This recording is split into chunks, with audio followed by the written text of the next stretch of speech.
সুরধুনি তীরে সুরধুনি তীরে সুরধুনি তীরে সুরধুনি তীরে যাইয়া নবীন নাবিক হইয়া সহচর মেলিয়া সহচর মেলিয়া খেলায় মেলিয়া খেলায় মেলিয়া খেলা সানি ধানি সারে সানি সা ধানি সানি সারে সা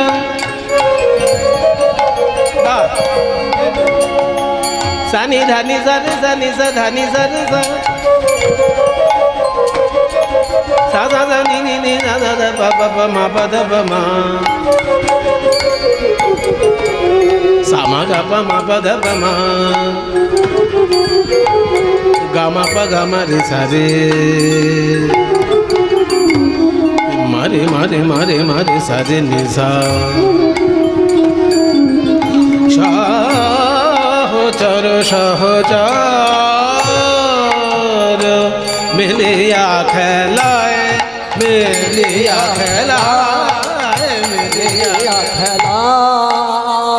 খেলায় খেলিছে গোরারা দেখো দেখো খেলিছে গোরারা খেলিছে গোরারা খেলিছে গোরারা খেলিছে গোরারায় খেলিছে গোরারায় মধুর হরি নামের খেলা খেলিছে গোরারায় ওই মধুর হরি নামের খেলা খেলিছে গোরারায় মধুর হরি নামের খেলা খেলিছে গোরারায় ওই মধুর হরি নামের খেলা খেলিছে গোরারায় সহচর সঙ্গে রঙ্গে খেলিছে গোরারায় ওই সহচর সঙ্গে রঙ্গে খেলিছে গোরারায় হরি নাম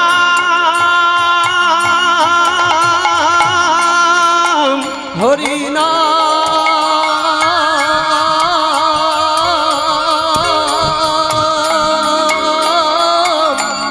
হরি নাম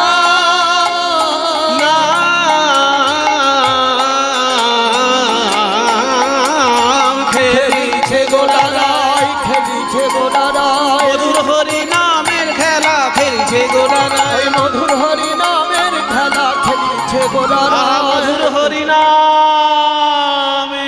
খেলা হরি বলায়ার বাহু তোলা মধুর হরি নামের খেলা আর বাহু তোলা মধুর হরি নামের খেলা হরি বলায়ার বাহু তোলা মধুর হরি নামের খেলা হরি বলায়ার বাহু তোলা মধুর হরি হরি বলায়ার বাহু তোলা মধুর হরি নামের খেলা হরি বলায়ার বাহু তোলা মধুর হরি নামের খেলা হরি বলায়ার বাহু তোলা মধুর হরি হরি বলায়ার বাহু তোলা মধুর হরি নামের খেলা হরি বলায়ার বাহু তোলা মধুর হরি নামের খেলা হরি বলায়ার বাহু তোলা মধুর হরি নামের খেলা হরি বলায়ার মধুর হরি নামের খেলা হরি বলায়ার বাহু মধুর হরি নামের খেলা হরি বলায়ার বাহু তোলা মধুর হরি নামের খেলা হরি বলায়ার বাহু মধুর হরি নামের খেলা হরি বলায়ার বাহু মধুর হরি নামের খেলা খেলিছে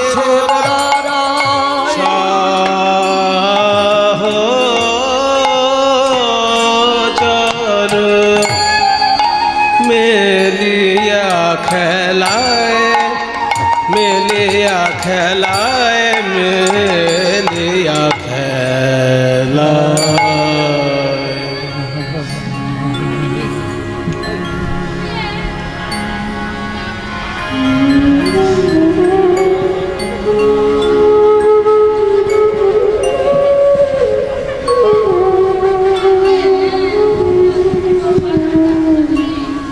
आराध्य भगवान ब्रजेश तनय स्तद्धाम वृंदावनम रम्या काचिदुपासना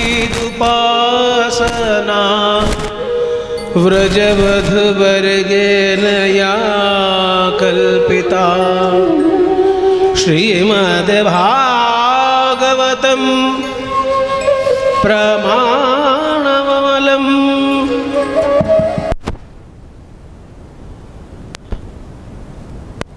ओ महान् श्री चैतन्य महाप्रभुर्मतमिदं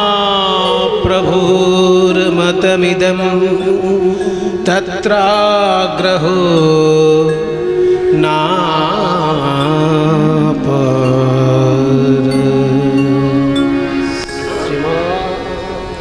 जय निताई। उपस्थित सकल गौर गोविंद अनुरागी भक्तबृंद सबार श्रीचरणे आमार कोटि कोटि दंडवत प्रणाम। आज आमरा सकले समवेत हয়েছি এইখানে যার চিত্রপট দেখছেন স্বর্গতা শিবানী পাথর মহাশয়া, তার পরিপূর্ণ এক পরিবার, তার বিরহে আজকে মুহ্যমান। মাকে হারিয়ে তার 5 পুত্র এবং 5 কন্যা, তাই তো এত বড় একটা পরিবার। এখনকার দিনের প্রজন্মে এগুলো ভাবাই যায় না। আমাদের যেমন আমরা 4 ভাই 3 বোন, আমার জামাইবাবুরা আবার 7 ভাই 2 বোন, এরকম বড় বড় পরিবার। জনসংখ্যা ভারতবর্ষের ক্ষেত্রে আশীর্বাদ হয়ে উঠত যদি প্রত্যেকটি মানুষ নিজের সম্পর্কে একবার সচেতন হতো। আমরা আমাদের সম্পর্কে সচেতন নই বলেই জনসংখ্যা আমাদের কাছে একটা অভিশাপ। হ্যাঁ বলুন।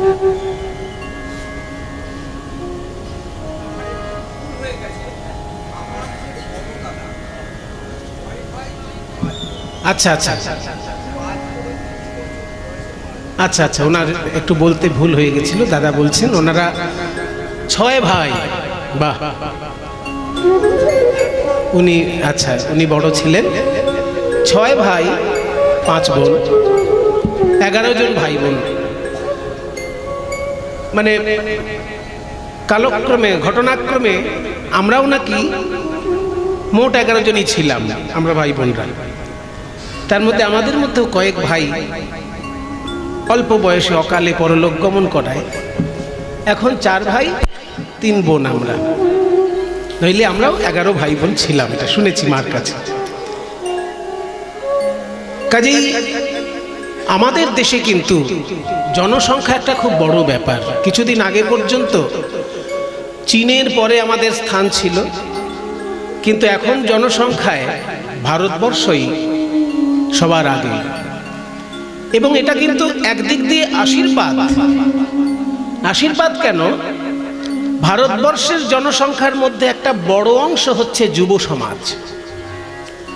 জনসংখ্যা যদি অকর্মণ্য হয় তবেই সেটা ক্ষতিকর দেশের পক্ষে, কিন্তু যুব সমাজ যদি কর্মঠ হয়ে ওঠে সেই দেশটা সোনা দিয়ে মোড়া হয়ে যেতে পারে।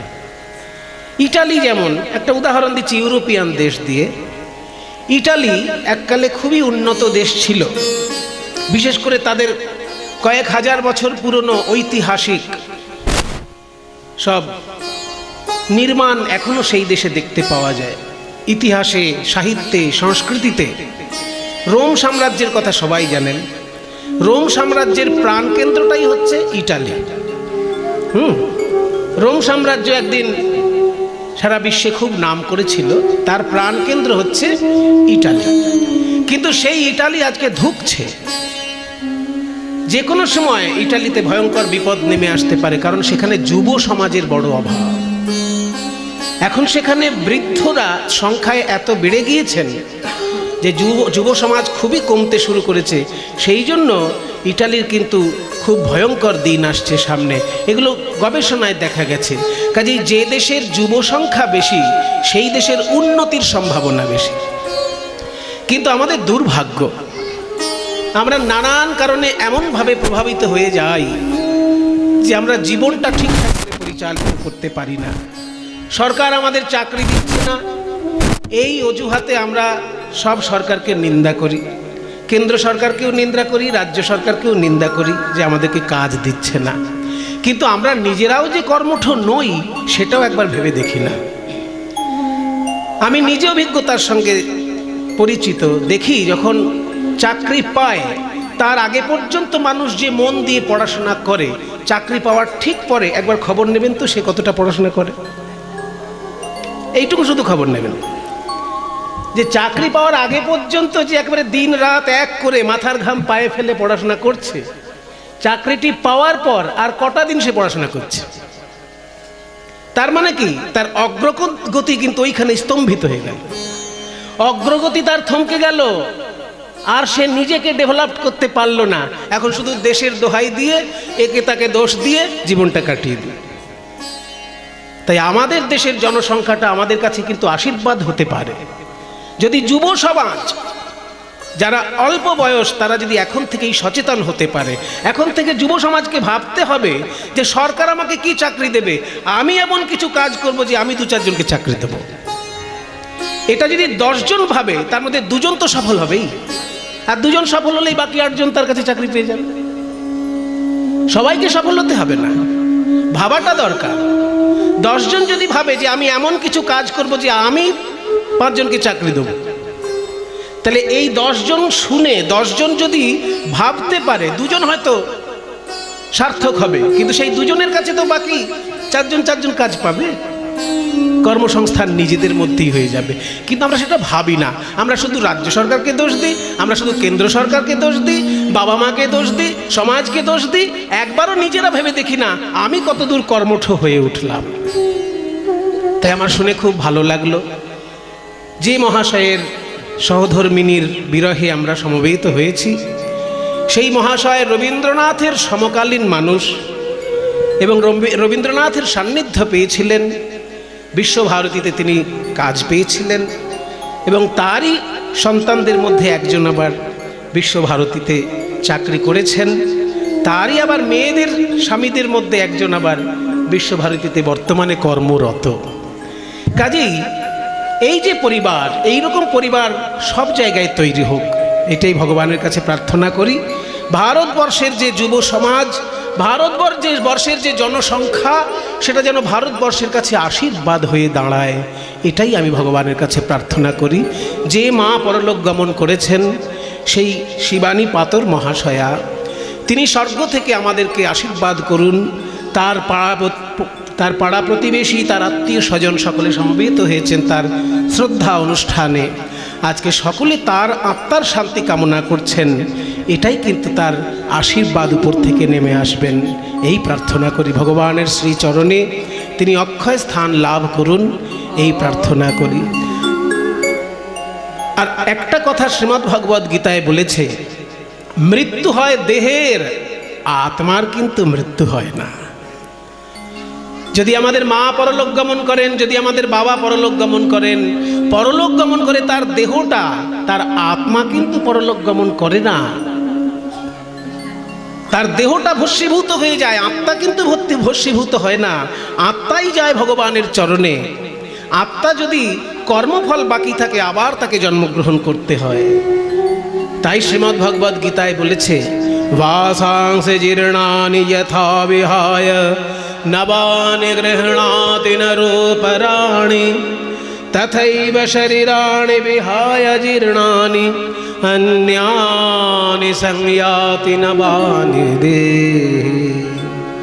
श्रीमद् भगवद् गीता পৃথিবীর মধ্যে একটা আশ্চর্য গ্রন্থ। প্রত্যেকটি সনাতন ধর্মাবলম্বীর বাড়িতে এই গ্রন্থ অবশ্যই থাকা দরকার।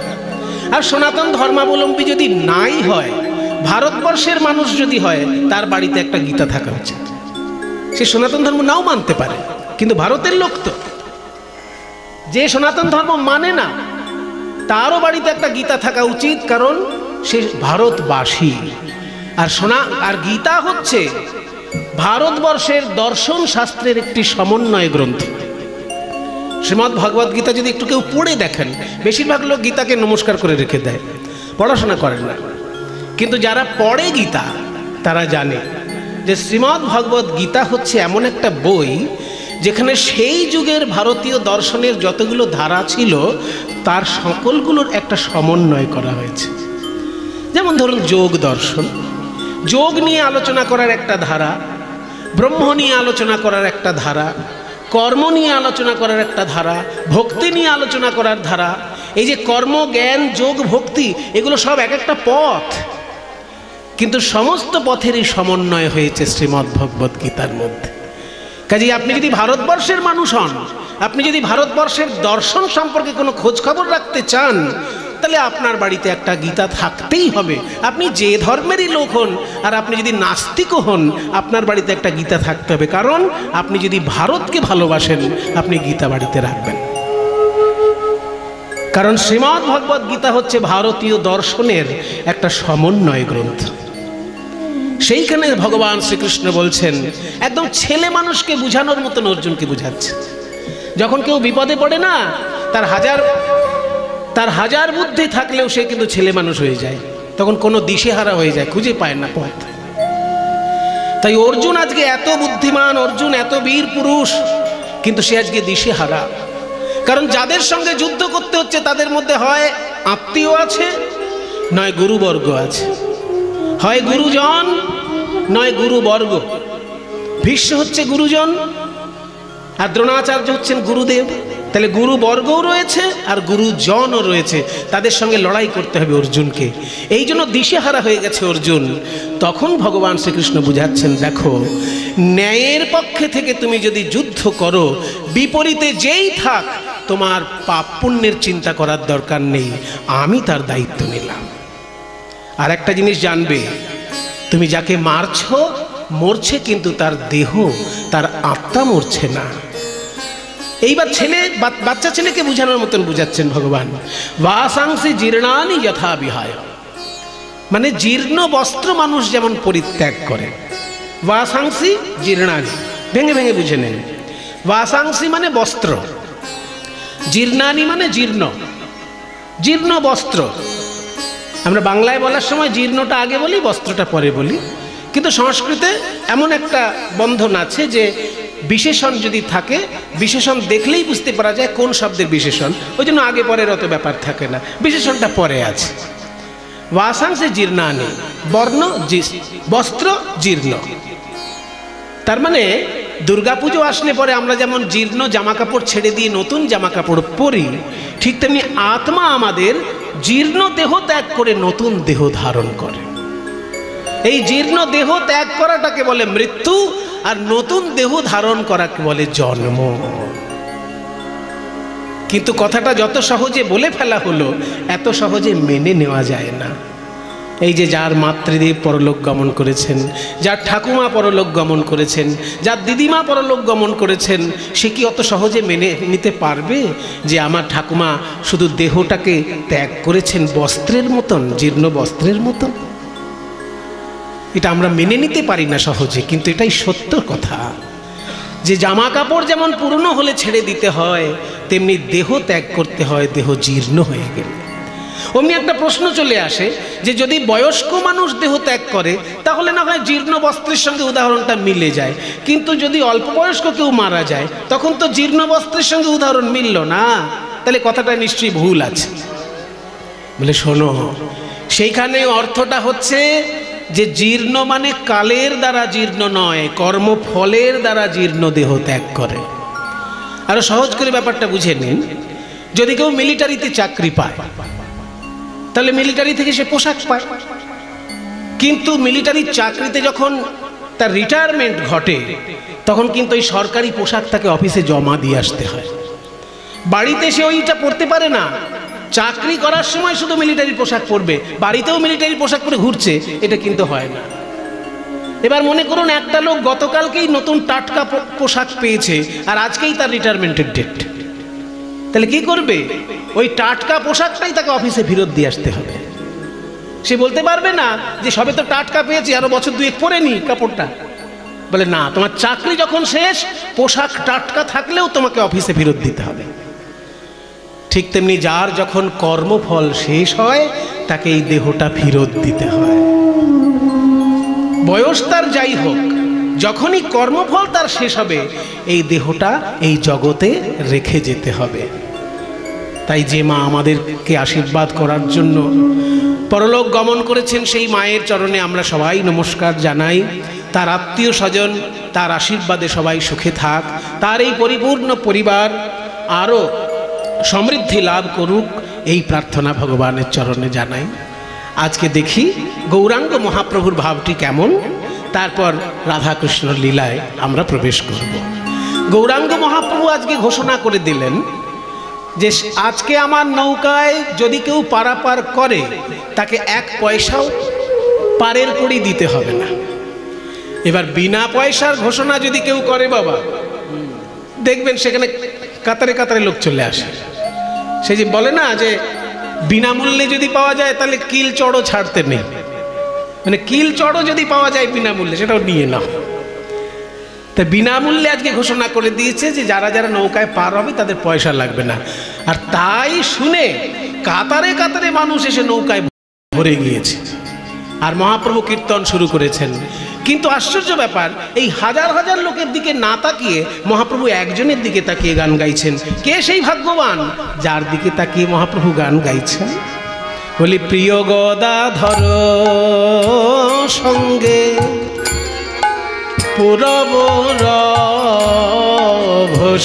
রঙ্গে, ওই প্রিয় গদাধর সঙ্গে পুরব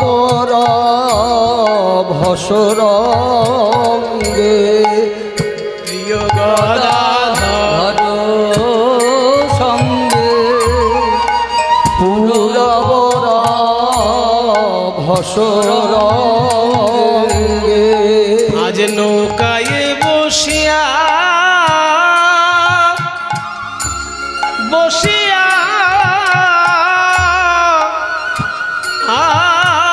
করে কেলি,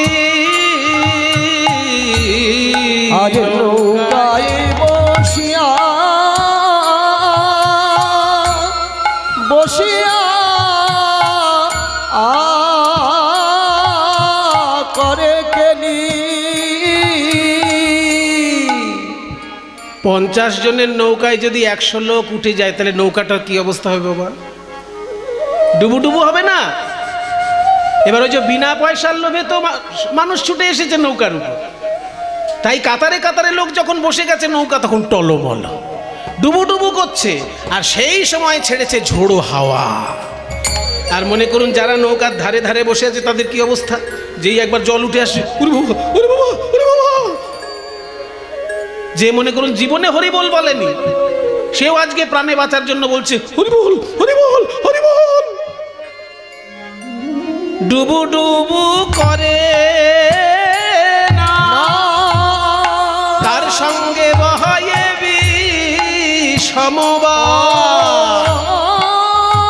ডুবু ডুবু করে না, বহয়ে বিষমবা। ডুবু ডুবু করে না, ওই বহয়ে বিষমবা। তাই দেখি হাসে গোরা বনমালী, বনমালী, বনমালী। ওই দেখি হাসে গোরা বনমালী, দেখি হাসে গোরা বনমালী। সর্বনেশে কাণ্ড। যদি লোক ভর্তি নৌকা একটি ডুবে যায় কেউ কি হাসে? সবাই দুঃখ পায়, আতঙ্কে থাকে। কিন্তু আজকে নৌকাটা ডুবে যাচ্ছে দেখে মহাপ্রভু হি হি করে হাসছেন। কিন্তু মহাপ্রভুকে ধমক দেওয়ার মতো তো কেউ নেই। একজন আছে যাকে সবাই পাগলা বলে, কিন্তু মহাপ্রভু তাকে দাদা বলে। তার নাম হচ্ছে নিত্যানন্দ। সবাই বলে পাগলা নিতাই, কিন্তু মহাপ্রভু তাকে দাদা বলে সম্মান করেছে বাবা। নিত্যানন্দ প্রভুর সঙ্গে গৌরাঙ্গ মহাপ্রভু কিন্তু নারীর টান নেই, কিন্তু ভাবের টান রয়েছে। গৌরাঙ্গের মা বাবা আলাদা, নিত্যানন্দের মা বাবা আলাদা। গৌরাঙ্গের জন্মস্থান আলাদা, নিত্যানন্দের জন্মস্থান আলাদা। নারীর টান কোনো মতেই নেই। একজন জন্মেছে নবদ্বীপে, বাবার নাম জগন্নাথ মিশ্র, মায়ের নাম শচী দেবী, তিনি হচ্ছেন নিমাই পণ্ডিত। আর একজন জন্মগ্রহণ করেছেন বীরভূম জেলায়, এই তারাপীঠের কাছে বীরচন্দ্রপুরে, বাবার নাম হারাই পণ্ডিত, মায়ের নাম পদ্মাবতী। বাবা মা আলাদা, জন্মস্থান আলাদা, জেলা আলাদা। নারীর কোনো সম্পর্কই নেই, রক্তের কোনো সম্পর্কই নেই, কিন্তু ভাবের সম্পর্ক। মহাপ্রভুও চায় জগতের মঙ্গল, আর নিত্যানন্দও চায় জগতের মঙ্গল। তাই একে অপরের সঙ্গে ভাই আর দাদার সম্পর্ক হয়েছে। গৌরসুন্দর নিত্যানন্দকে দাদা বলে সম্মান করে, তাই নিত্যানন্দ ধমক দিয়ে বলছে, এই নিমাই দাদা, এই এতগুলো লোককে বিনা পয়সার লোভ দেখিয়ে নৌকায় তুলেছিস, আর নৌকা যখন ডুবু ডুবু তখন হি হি করে হাসছিস। লোকে আমাকে বলে পাগলা নিতাই, আর তোকে বলে নিমাই পণ্ডিত। এই পণ্ডিতের লক্ষণ। গৌরসুন্দর বলছে, দাদা গো, আমি যে কেন হাসছি তা আর কেউ না বুঝুক, তোমার বোঝা উচিত। না, আমি অত বুঝি না, খুলে বল। আমি কেন হাসছি জানো? এই যে প্রাণের ভয়ে আজকে যারা হরিবোল হরিবোল বলছে, আমি একদিন নিজেই এদের বাড়িতে গিয়েছিলাম, হাতে পায়ে ধরে বলেছি, ওরে কলিজি, পশু পাখির জীবনের থেকে মানুষের জীবনের পার্থক্য কোথায় জানো? সহজে বুঝে না। পশু পাখিও খায়, ঘুমায় আর বংশ বিস্তার করে, মানুষেও খায়, ঘুমায় আর বংশ বিস্তার করে। কাজেই খাওয়া, ঘুমানো আর বংশ বিস্তার, এটা পশু পাখির সঙ্গে মানুষের কোনো পার্থক্য নেই। তাহলে পার্থক্য কোথায়? ধর্ম হিতে সামধিক বিশেষ ধর্মে নহি না পশুভিঃ সমানা। অর্থাৎ মনুষ্য জীবনে পরমার্থ লাভ হয়, পরমার্থ, সেটা পশু পাখির জীবনে হয় না ভাই। তাই এই দুর্লভ মনুষ্য জন্ম যখন পেয়েছো, দুটি বাহু তুলে বদন ভরে সবাই একবার হরিবোল হরিবোল বলো।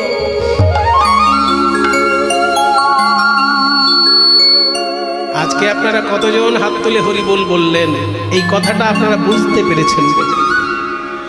আর মহাপ্রভু আমার থেকে আরো অনেক ভালো করে বুঝিয়েছেন, তবুও কিছু লোক তখন হরিবোল বলেনি।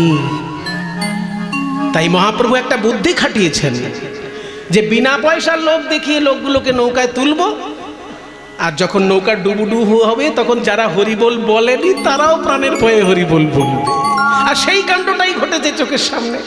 আমার তাই হাসি পেয়েছে, আমার তাই হাসি পেয়েছে, তাই হাসি পেয়েছে, তাই হাসি পেয়েছে। এরা প্রাণের ভয়ে হরি বলছে, তাই হাসি পেয়েছে। এরা প্রাণের ভয়ে হরি বলিছে, তাই হাসি পেয়েছে। এরা প্রাণের ভয়ে হরি বলছে। যেদিন পায়ে ধরেছি কেউ বলে না, প্রাণের ভয়ে হরি বলছে। পায়ে ধরেছি কেউ বলে না, প্রাণের ভয়ে হরি বলছে। পায়ে ধরেছি কেউ বলে না, প্রাণের ভয়ে হরি বলছে। পায়ে ধরেছি কেউ বলে না, প্রাণের ভয়ে হরি বলিছে, তাই হাসি পেয়েছে। দেখি হাসে পুরা বনমালী। কারোর চোখের সামনে যদি একটা নৌকা ডুবে যায়, সে লোকটা কি করবে? সে যদি নদী তীরে দাঁড়িয়ে থাকে, সে যদি ভালো সাঁতার জানে, তাড়াতাড়ি ঝাঁপিয়ে পড়ে দু চারজনকে বাঁচানোর চেষ্টা করবে। আর যদি তার সাঁতার ভালো জানা না থাকে, সে নদী তীরে দাঁড়িয়েই হাত তুলে ঠাকুরকে ডাকবে না, ঠাকুর ওই দেখো নৌকা ডুবে যাচ্ছে, রক্ষা করো ঠাকুর, ওদেরকে রক্ষা করো। আজকেও নবদ্বীপে তাই ঘটছে। মহাপ্রভুর নৌকা ডুবে যাচ্ছে মনে করে গঙ্গার দুই পাড়ে কাতারে কাতারে লোক সমবেত হয়েছে, তারা হাত তুলে ভগবানকে ডাকছে, হরিবোল হরিবোল বলছে হাত তুলে দুই পাড়ে। তার মানে নৌকায় যারা আছে তারা প্রাণের ভয়ে হরি বলছে, আর নদীর পাড়ে যারা আছে তারা বাঁচানোর উদ্দেশ্যে হরিবোল বলছে। হরি সবাই বলছে, এটাই তো মহাপ্রভু চেয়েছিলেন।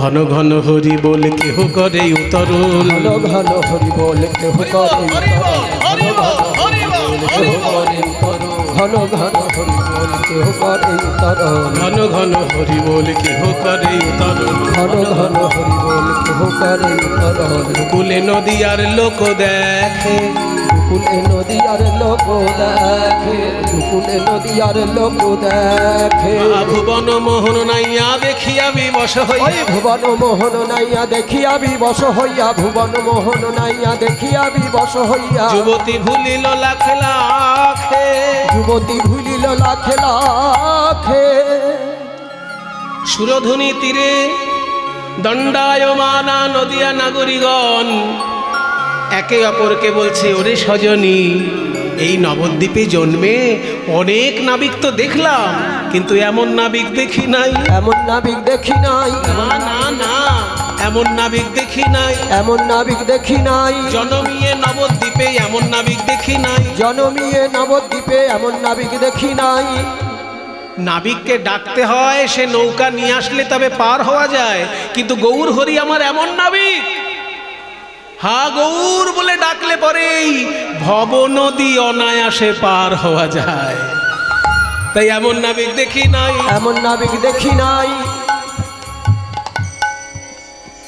এমন নাবিক আছে বলেও শুনি নাই, যার নাম নিলেই পার হবে, আছে বলেও শুনি নাই। নাম নিলেই এমন নাবিক আছে বলেও শুনি নাই। নাম নিলে এমন নাবিক আছে বলেও শুনি। যার নাম নিলেই এমন নাবিক আছে বলেও শুনি। যার নাম নিলেই এমন নাবিক আছে বলেও শুনি। যার নাম নিলেই পার হয়, এমন নাবিক দেখি নাই। যুবতী ভুলিল লাখে লাখে। আহা যুবতী ভুলিল লাখে লাখে, যুবতী ভুলিল লাখে লাখে।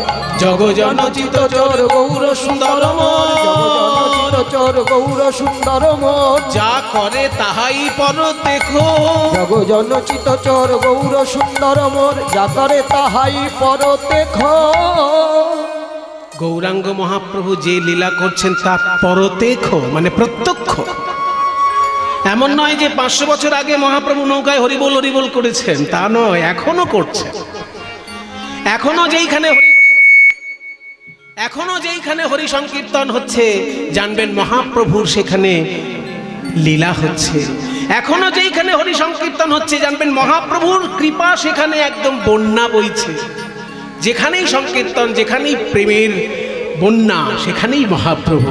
লীলায় আজও তো ঘটে ভাই, আজও তো ঘটে ভাই। যে লীলা করে নদের নিমাই আজও তো ঘটে ভাই। যে লীলা করে নদের নিমাই আজও তো ঘটে ভাই। লীলা করে নদের নিমাই আজও তো ঘটে ভাই। যে লীলা করে নদের নিমাই আজও তো ঘটে ভাই। যেই যেই লীলা করে নদের নিমাই ভাগ্যবানে দেখতে পায়। লীলা করে নদের নিমাই ভাগ্যবানে যেই যেই লীলা করে নদের নিমাই ভাগ্যবানে যেই যেই লীলা করে নদের নিমাই ভাগ্যবানে যেই যেই নদের নিমাই ভাগ্যবানে দেখ। লীলা আজও তো ঘটে ভাই, অদ্যাপিও সেই লীলা করে গোরারা। কোন কোন ভাগ্যবানে দেখিবারে পায়, অদ্যাপিও সেই লীলা করে গোরারা। কোন কোন ভাগ্যবানে দেখিবারে পায়, লীলা আজও তো ঘটে ভাই। যা করে তাহাই পরতে খো, যা করে তাহাই পরতে খো। তাই কহে দিন রামানন্দে এহে নয় আনন্দ কন্দে। কহে দিন রামানন্দে এহে নয় আনন্দ কন্দে। বঞ্চিত ভাগ্যবান পদকর্তা রামানন্দ বলছেন, চৈতন্য মহাপ্রভুর হরি সংকীর্তনের নৌকায় যারা উঠল, তারা তো ভবনদী পার হয়ে গেল ভাই, কিন্তু আমি যে বড় ভাগ্যহীন, আমি তো মহাপ্রভুর হরিনামের নৌকায় উঠলাম না। আমি যে ওই সংকীর্তনের রস থেকে বঞ্চিত রয়ে গেলাম। বঞ্চিত রহিনু মুই একরে বঞ্চিত রহিনু মুই একরে। খেতি নিতা ধেইয়া সাগর গুরু তাতা খেতা খেতি নিতা ধেইয়া দাত ধেইয়া দাত ধেইয়া যেতে তাকিতা যেতে তাকিতা যেতে তাকিতা ধৈতা গরগরতা ধৈতা গরগরতা ধৈতা গীতা গীতা গরগরতা গীতা গীতা গরগর ধৈয়া ধৈয়া ধৈ ঝাকে ধমকে তাকে তাকে ধমকে তাকে ধমকে তাকে তাকে ধমকে তাকে গেলা आगे धमाके ताके ताके धमाके ताके धमाके ताके ताके ताके धमाके धाके धमाके धाके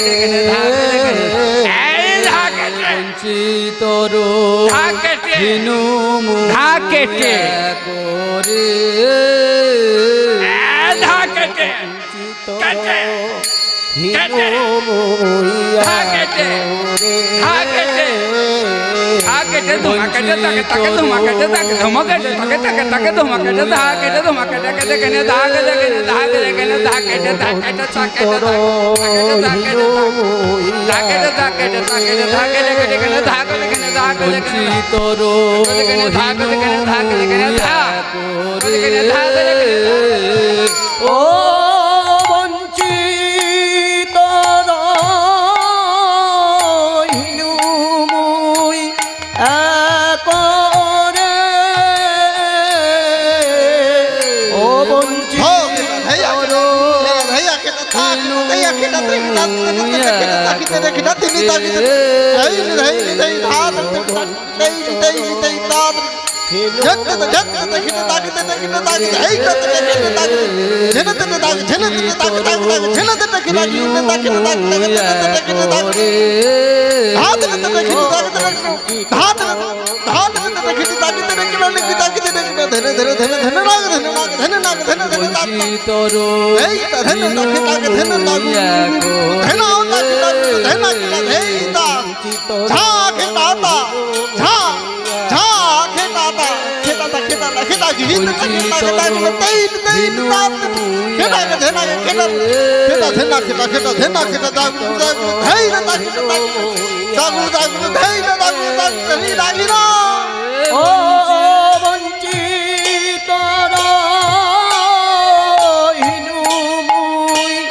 তাহলে আমরা মহাপ্রভুকে দেখলাম হরিনামের নৌকায় কেমন ভাবে জগৎবাসীকে উদ্ধার করলেন। এইবার চলুন আমরা মধুময় বৃন্দাবনে যাই। বন্দে নন্দ ব্রজ স্ত্রীণাম পাদরেণুমভীক্ষ্ণশ যাসাম হরে কথোদ্গীতা পুণাতি ভুবনত্রয়ম। বন্দে